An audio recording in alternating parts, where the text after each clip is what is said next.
नमस्कार, मैं स्नेहा आपकी होस्ट एक बार फिर से आपका स्वागत करती हूँ आपके अपने चैनल डर का घर में। आज जो मैं कहानी आपके लिए लेकर आई हूँ, ये कहानी है एक पंडित जी की।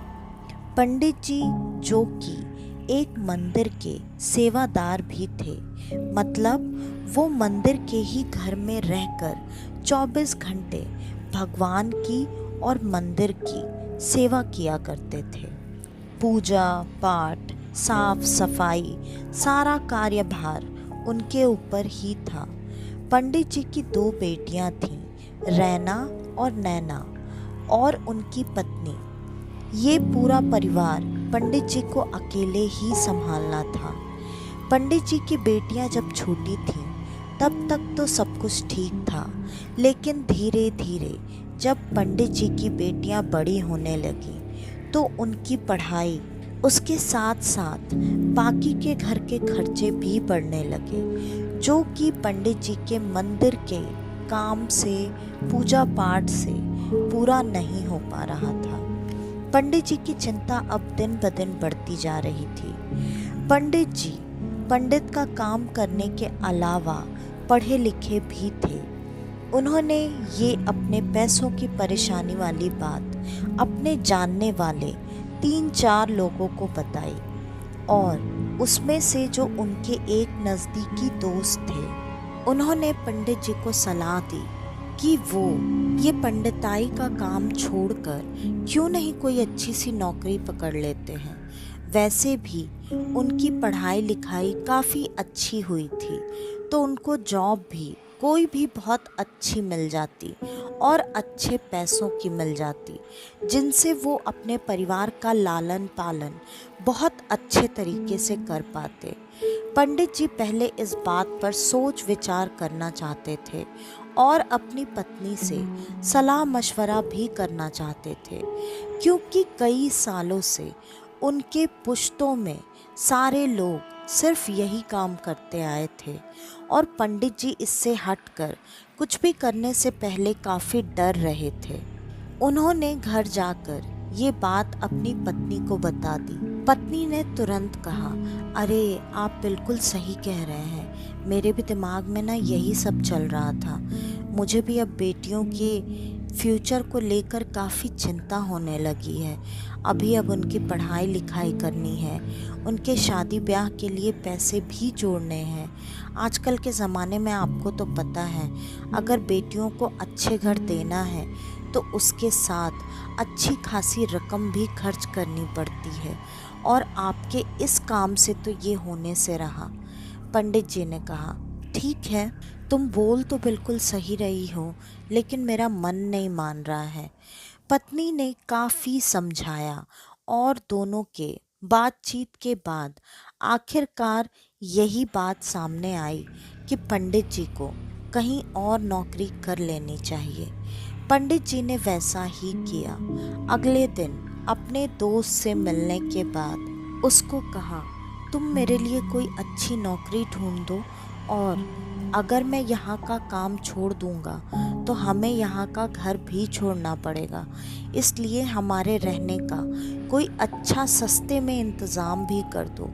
दोस्त ने कहा, अरे तू बिल्कुल चिंता मत कर, घर तो है, और जहाँ तक रही नौकरी की बात, तो वो भी मैं बहुत जल्दी तुझे पता करके बताता हूँ, और मुझे पता है उन लोगों को तेरे जैसे लोग की ही ज़रूरत है। फिर दोस्त दिलासा देता हुआ वहाँ से चला गया, और 4 दिन बाद वापस से पंडित जी के पास पहुँचा। उसने कहा, भाई फटाफट अब अपनी पैकिंग शुरू कर दे, चल तुझे आज घर में शिफ्ट कराता हूँ और ऑफिस में चल के बात भी करवाता हूँ, कल से ही तू काम पर लग जा। ये सुनते ही पंडित जी और पंडिताइन दोनों काफ़ी खुश हुए। उन लोगों ने पहले से ही मंदिर के जो बाकी के कर्ता धर्ता थे, उन लोगों को ये बात बता रखी थी कि वो अपने लिए नौकरी की तलाश कर रहे हैं, तो वो मंदिर की देख रेख करने के लिए किसी और को ढूंढ लें। और अब पंडित जी के जाने का समय आ चुका था। पंडित जी ने जाने की तैयारी शुरू की। पंडित जी पूरे तैयारी के साथ नए घर में चले गए। नया घर उनके दोस्त के घर से बहुत ज़्यादा दूर नहीं था। घर बहुत बड़ा तो नहीं था, लेकिन उन चारों के हिसाब से अच्छा घर था वो। और उस घर के पीछे बहुत बड़ा बागीचा था। उस बागीचे में बहुत सारे पेड़ तो नहीं थे, लेकिन काफ़ी पेड़ थे। उसमें से एक पेड़ था पीपल का पेड़, और वो पेड़ काफ़ी पुराना देखकर समझ में आता था। घर पर बच्चियों और पत्नी को छोड़कर वो अपनी नौकरी के लिए बात करने को चले गए। वहाँ पर भी उनकी नौकरी तुरंत पक्की हो गई। उन्हें पगार भी अपने मंदिर के कमाए हुए 4 महीनों के पैसों से भी ज़्यादा मिलने वाली थी। ये बात उनके लिए बहुत बड़ी थी। वो काफ़ी खुश हुए इन चीज़ों को सुनकर और जानकर। अब वो घर जाकर जल्दी से जल्दी ये खुशखबरी अपनी पत्नी और बेटियों को सुनाना चाहते थे, क्योंकि अब उनको ऐसा लग रहा था कि उनकी मुसीबतें पूरी तरह से टलने वाली है। उन्हें कल से नौकरी पर आना था और सारी बात पक्की करके वो फटाफट अपने घर के लिए निकल गए। वहाँ पर पहुँचकर उन्होंने सारी बात अपनी पत्नी और बेटियों को बता दी। सब लोग काफ़ी खुश थे। घर में बहुत ही अच्छा खुशी का माहौल था, क्योंकि अब सबको ये उम्मीद थी कि अब उनकी सारी मुसीबतें हमेशा हमेशा के लिए दूर हो जाएंगी। उनके पैसे की तंगी हमेशा के लिए ख़त्म हो जाएगी। पंडित जी काम के लिए बात करने जाते वक्त अपनी पत्नी को सब कुछ बताकर गए थे कि घर की साफ सफाई वगैरह सब करके रखना, आते ही वो घर पे पूजा पाठ करेंगे। लेकिन पूजा पाठ तो घर में अंदर आने से पहले किया जाता है। फिर भी पंडित जी ने घर के अंदर आने के बाद ही सही पूजा पाठ करने की तैयारी शुरू की, और पूरा परिवार उस गृह प्रवेश की पूजा में बैठा। अब भगवान की स्थापना भी एक जगह करनी थी। उन्होंने एक छोटा सा कोना देखकर अपना छोटा प्यारा मंदिर वहीं पर लगाने का सोचा, लेकिन ज़मीन पर मंदिर नहीं रख सकते थे और उनके पास मंदिर को रखने के लिए कोई चीज़ नहीं थी। इसलिए उन्होंने सोचा वो दीवार पर कील लगाकर मंदिर की स्थापना कर देंगे। दीवार पर कील लगाने की बहुत ज़्यादा कोशिश करने के बाद भी दीवार पर कोई कील नहीं लग रही थी। अब उन्होंने दीवार बदलकर कील लगाने की कोशिश की, लेकिन लग रहा था जैसे उस पूरे घर में आप कहीं भी कोई भी कील नहीं लगा पाएंगे। पंडित जी ने भी थक हार कर आज मंदिर लगाने का विचार त्याग दिया और मंदिर को फिर से वैसे ही ढक कर एक कोने में रख दिया। गृह प्रवेश की पूजा तो अच्छे से संपन्न हो गई थी, ये तसल्ली थी उन दोनों को। लेकिन मंदिर की स्थापना ना कर पाना ये कोई अच्छी चीज़ तो बिल्कुल नहीं थी, और ये बात किसी ने भी ध्यान नहीं दी थी। ठीक है, आज की रात जैसे तैसे निकल गई और कल की सुबह पंडित जी अपने काम पर चले गए। पंडित जी काम पर चले गए, बच्चियां स्कूल चली गईं। पंडिताइन घर पर अकेली थीं, बिल्कुल अकेली। और पंडिताइन घर के कामों में और ज़्यादा साफ सफाई में, चीज़ें सजाने में लगी हुई थीं। पंडिताइन अपना काम कर ही रही थीं कि अचानक से उन्हें ऐसा महसूस हुआ जैसे घर में उनके अलावा भी और कोई ना कोई मौजूद है। पंडिताइन ने पूरा घर एक बार फिर से घूम कर देखा, लेकिन पूरे घर में उनके अलावा कोई नहीं था। सामने का दरवाज़ा भी बंद था, सिर्फ एक दरवाज़ा खुला था जो पीछे के गार्डन की तरफ खुलता था। पंडिताइन घूमते घूमते उस दरवाजे के पास और दरवाजे से पीछे के गार्डन में पहुंच गईं। पीछे के गार्डन में उनको पता नहीं क्यों बहुत अजीब सा ही महसूस हो रहा था। वो उस गार्डन में खड़े होकर सारे पेड़ पौधों को देख रही थीं और अचानक उनकी नज़र उस पीपल के पेड़ पर गई। हवा बिल्कुल नहीं चल रही थी, माहौल पूरी तरह शांत था, लेकिन फिर भी उस पीपल के सारे पत्ते काफ़ी तेज तेज हिल रहे थे, मानो जैसे तेज आंधी चल रही हो। पंडिताइन को ये बात काफ़ी अजीब लगी, लेकिन उन्होंने ये बात अनदेखी कर दी और वापस से घर के अंदर जाकर सारे कामों में लग गईं। थोड़ी देर और काम करने के बाद पंडिताइन जी को अब काफ़ी थकावट महसूस हो रही थी। उन्हें लग रहा था जैसे कि उनके शरीर में अचानक कमज़ोरी सी आ गई है।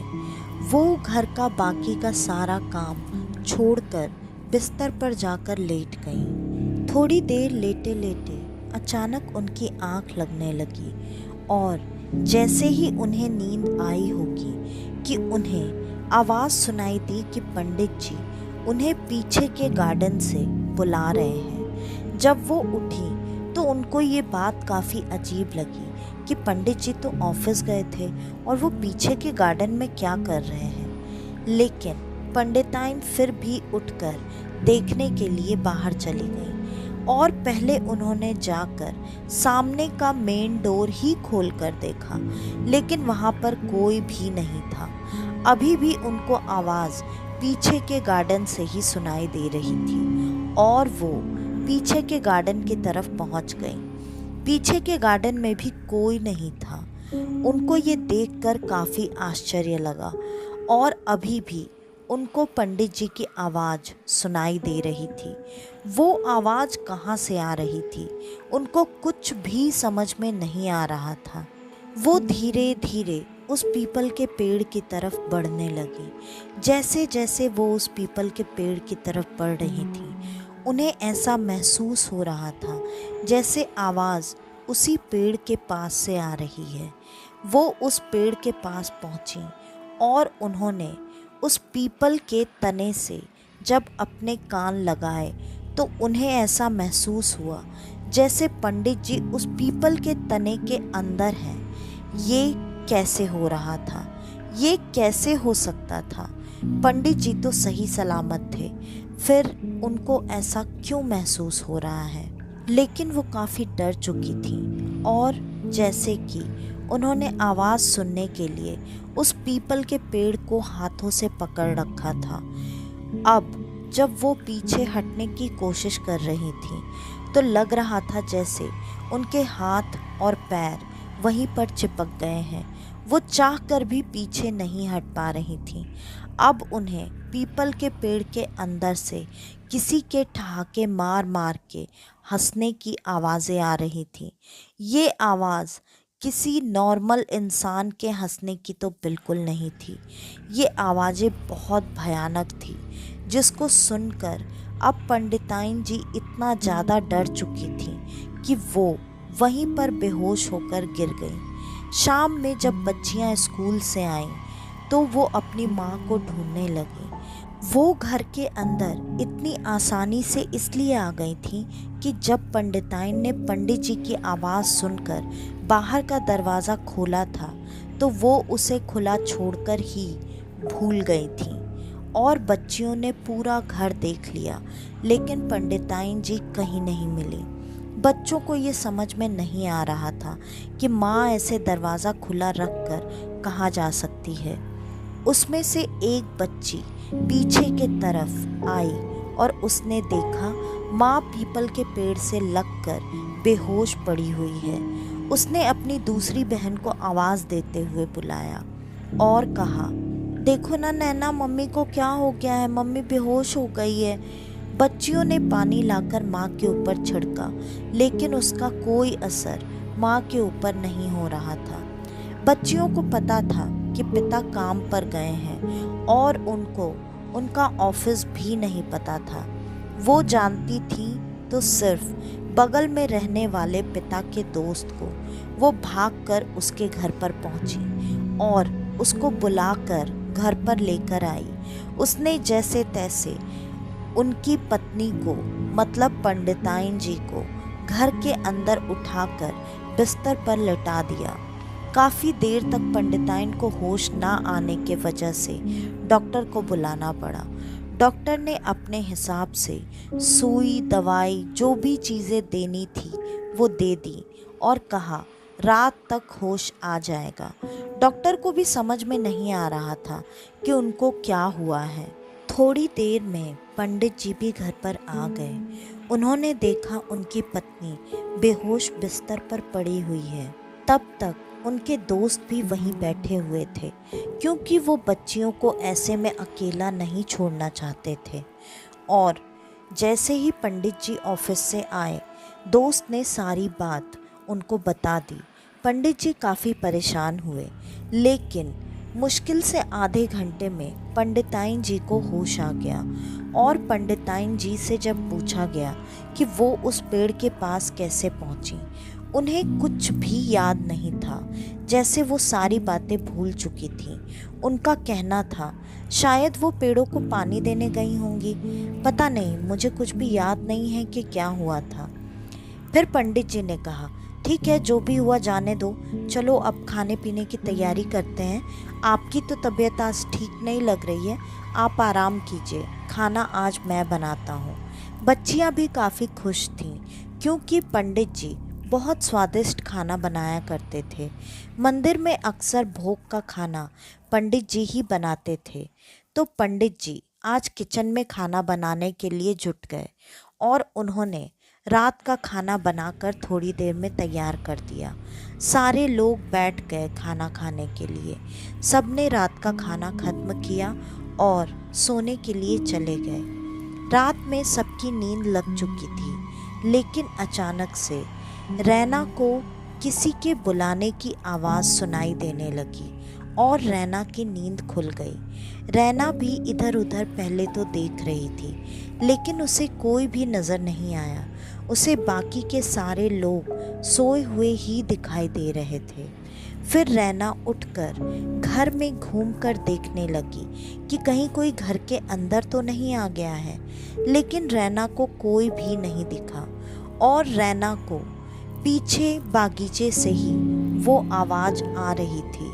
रैना पीछे का दरवाज़ा खोलकर दूर से ही देख रही थी क्योंकि रैना को अंधेरे से थोड़ा डर लगता था और बागीचे में काफ़ी अंधेरा था। लेकिन उसे अचानक से पीपल के पेड़ के पास से तेज रोशनी आती हुई दिखाई देने लगी। रैना स्तब्ध सी वहीं पर खड़ी होकर उस रोशनी को देखे जा रही थी और थोड़ी देर में उसको उसकी तरफ आती हुई एक काली सी परछाई नज़र आने लगी, जो कि किसी लड़के की परछाई सी थी।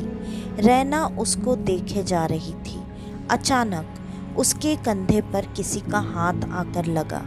वो कोई और नहीं, पंडित जी थे। पंडित जी ने कहा बेटा, इतनी रात को यहाँ पर क्या कर रहे हो आप? रैना ने कहा पापा, मुझे नहीं पता, मुझे कोई तो बुला रहा था और मैं यहाँ आई तो पीछे यहाँ बागीचे में कोई लड़का था, मैंने उसे देखा था अभी यहीं पर। पंडित जी ने भी चारों तरफ नज़र दौड़ाई, लेकिन वहाँ कुछ भी नहीं था और पंडित जी ने अपनी बेटी की गलतफहमी समझकर बेटी को साथ लेकर सोने के लिए चले गए। जब अगली सुबह हुई तो रैना की तबीयत बहुत ज़्यादा ख़राब हो चुकी थी। रैना बिस्तर से उठने के लायक भी नहीं थी। तो आज नैना को अकेले स्कूल जाना था। आज घर पर पंडिताइन और रैना सिर्फ दोनों ही बचे हुए थे। दोपहर होते होते रैना की तबीयत बहुत ज़्यादा ख़राब होने लगी। रैना की सांसें उखड़ने लगी। रैना अपने बिस्तर पे पड़े हुए छटपटा रही थी। उसकी ऐसी हालत देखकर पंडिताइन को कुछ भी समझ में नहीं आ रहा था। वो दौड़कर पंडित जी के दोस्त के पास पहुंच गई और उन्होंने उनको बुलाने की कोशिश की, लेकिन वो घर पर नहीं थे, तो उन्होंने उनकी पत्नी से मदद मांगी। पत्नी भी पड़ोसन होने के नाते तुरंत भागकर उनके घर पर आ गई।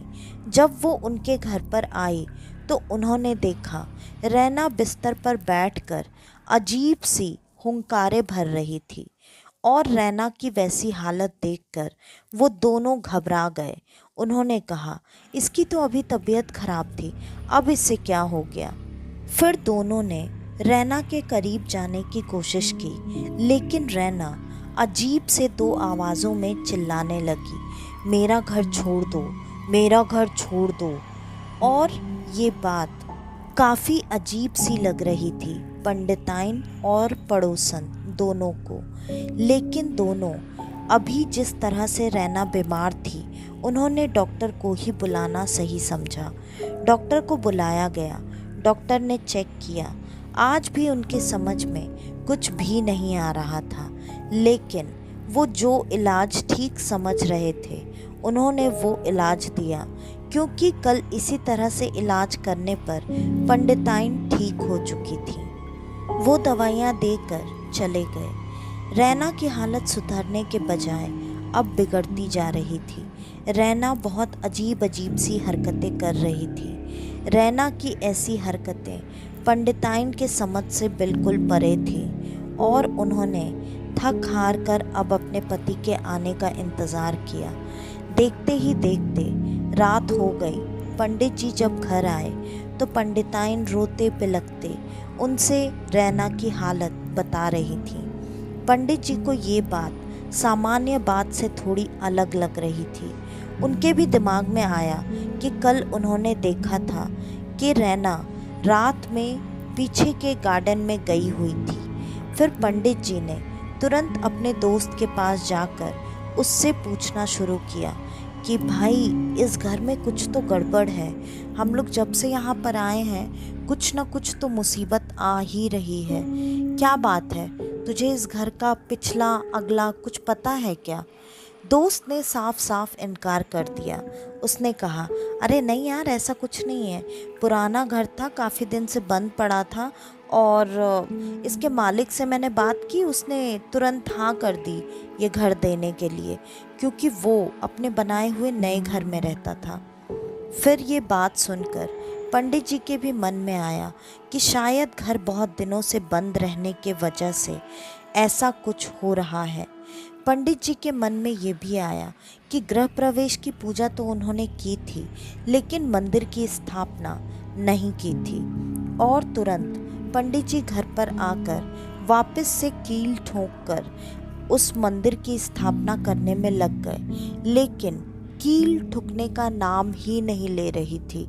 और हथौड़ा चलाते चलाते अचानक से पंडित जी के उंगली पर चोट लगी, और वहाँ ज़मीन पर खून की कुछ बूंदें गिर गई। जैसे ही खून की वो बूंदें गिरी, रैना ने अजीब तरीके से खून को सूंघना शुरू किया, और वो घुटनों के बल तेज़ तेज़ दौड़ती हुई वहाँ पहुँची, और उसने ज़मीन पर जीभ लगाकर उस खून को फटाफट चाट लिया, और तुरंत पंडित जी से और की डिमांड करने लगी।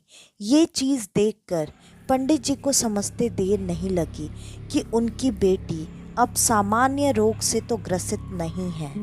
उन्होंने अपने जानने के हिसाब से जो भी पूजा पाठ कर सकते थे वो सारा पूजा पाठ करना शुरू कर दिया, लेकिन रैना की हालत सुधरने के बजाय और बिगड़ती जा रही थी, क्योंकि पंडित जी एक सामान्य पंडित थे। उनको इन सारी चीज़ों के बारे में कोई जानकारी नहीं थी। पंडित जी को भी ये बात रात तक ही समझ में आ गई कि ये चीज़ें उनके बस की तो नहीं है, और रैना की हालत बद से बदतर होती जा रही थी। इसलिए दोस्त की मदद से रैना को जैसे तैसे बांध कर रखा गया था, और सुबह होते होते रैना का पूरा शरीर जैसे काला पड़ता जा रहा था। रैना की हालत बहुत बहुत बहुत बुरी होती जा रही थी। ये हालत इतनी जल्दी इतनी बिगड़ने का मतलब था कि रैना के ऊपर का संकट बढ़ता जा रहा था।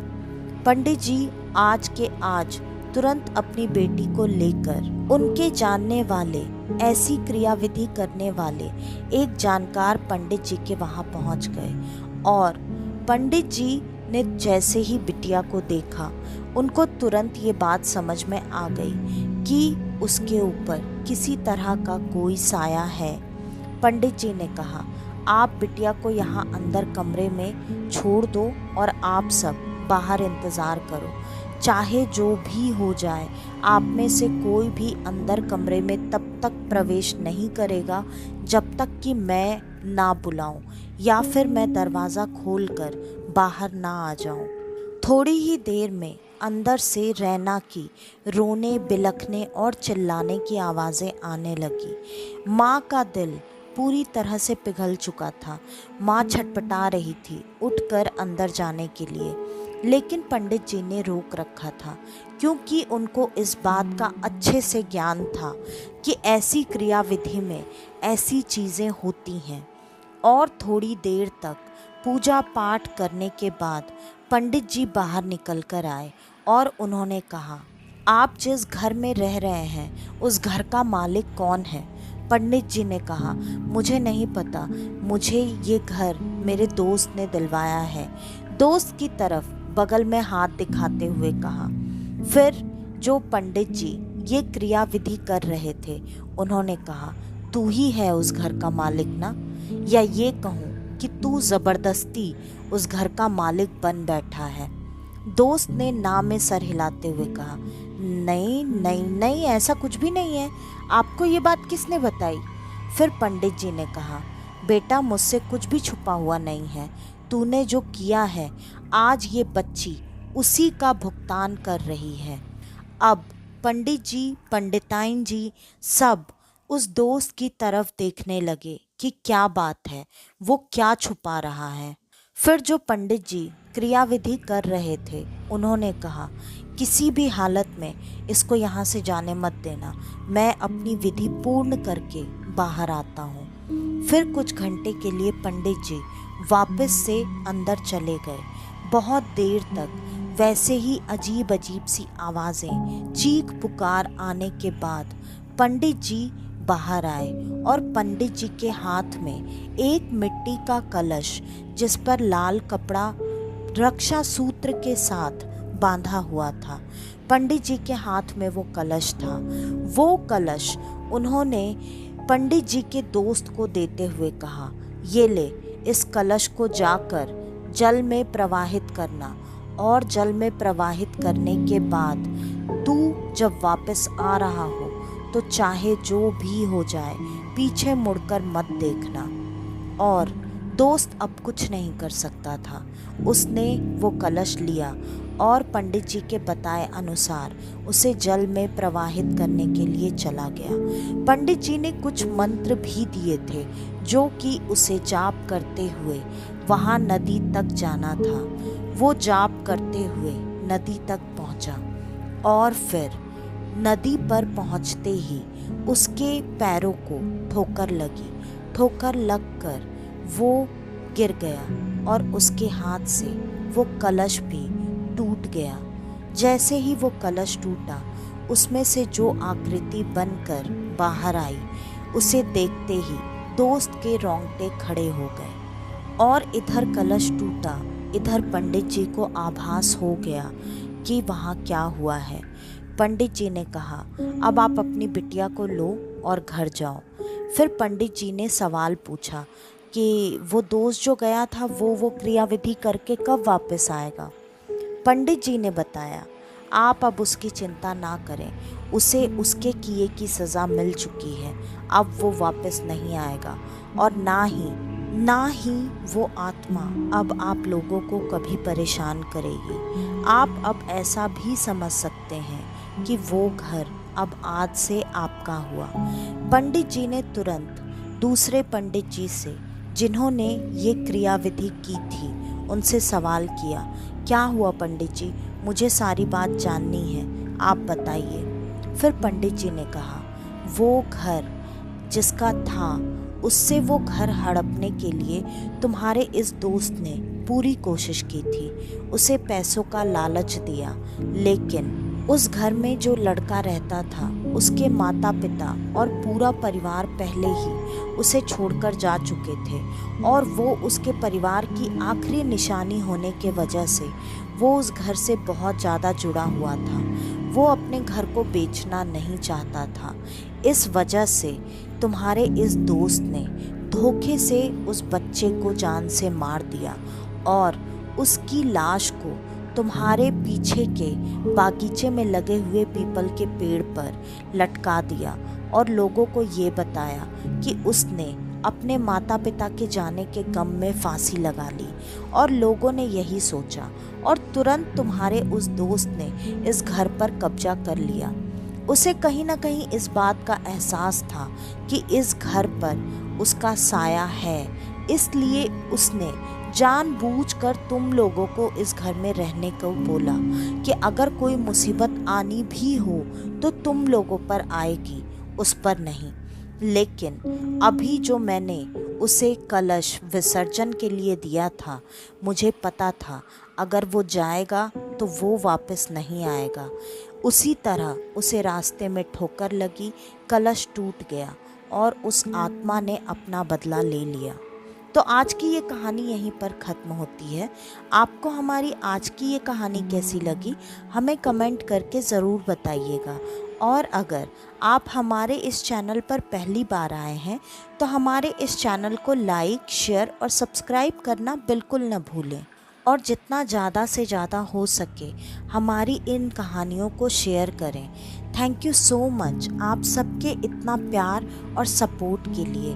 अपना प्यार और सपोर्ट हमारे साथ ऐसे ही बनाए रखें ताकि जल्दी से जल्दी हमारे 1000 सब्सक्राइबर पूरे होने पर मैं स्नेहा आप सबके साथ लाइव आकर, जैसे आप मुझसे बहुत सारी बातें करना चाहते हैं, मैं भी आपसे बातें करना चाहती हूँ, तो मैं आपसे बहुत सारी बातें कर सकूँ।